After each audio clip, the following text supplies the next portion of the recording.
உனக்கு நன்றி சொல்வோம் மால்மருகா. திருவடியில் தவம் இருப்போம் திருமுருகா. தீப்பெழுது நலமெனவே வடிவழகா.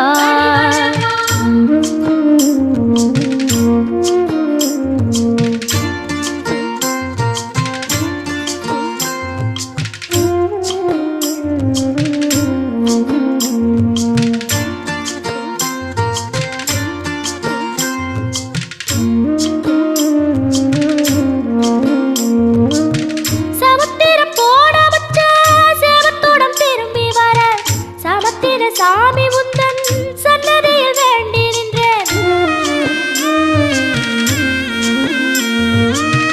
ஒத்தையில்